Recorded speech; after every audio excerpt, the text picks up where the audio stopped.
ഒന്നാം ഈശോമിശിഹ മരണത്തിന് വിധിക്കപ്പെടുന്നു.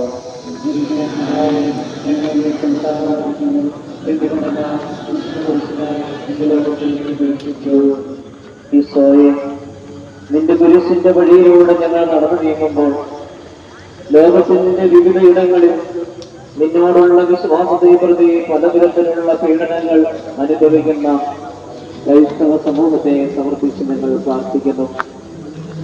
അങ്ങയുടെ നാമത്തെ പ്രതി പീഡനമേൽക്കുന്ന ഞങ്ങളുടെ സഹോദരങ്ങളെ നീ അനുഗ്രഹിക്കണമേ, നൽകി അനുഗ്രഹിക്കണമേ എന്ന് ഞങ്ങൾ പ്രാർത്ഥിക്കുന്നു.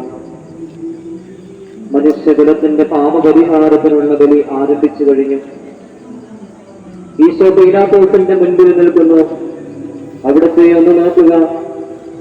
ചമ്മട്ടിയിടിയേറ്റ ശരീരം, രക്തത്തിൽ ഒട്ടിപ്പിടിച്ച വസ്ത്രങ്ങൾ, തലയിൽ മുൾമുടി, ഉറക്കമൊഴിഞ്ഞ കണ്ണുകൾ, ക്ഷീണത്താൽ വിറയ്ക്കുന്ന കൈകാലുകൾ, ദാഹിച്ചു വരണ്ട നാവ്, ഉണങ്ങിയ ചുണ്ടുകൾ.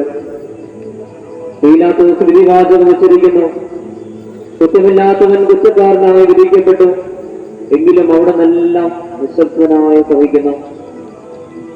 എന്റെ ദൈവമായ കർത്താവേ, അങ്ങ് കുറ്റമറ്റവനായിരുന്നിട്ടും കുരിശുമരണത്തിന് വിധിക്കപ്പെട്ടുവല്ലോ.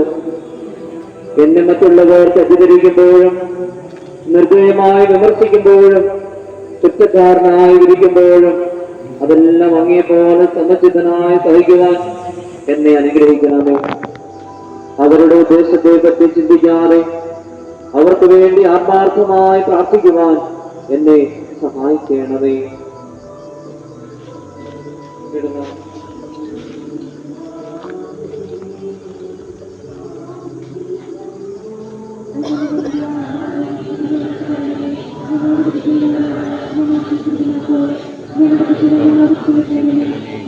ലോകത്തിൻ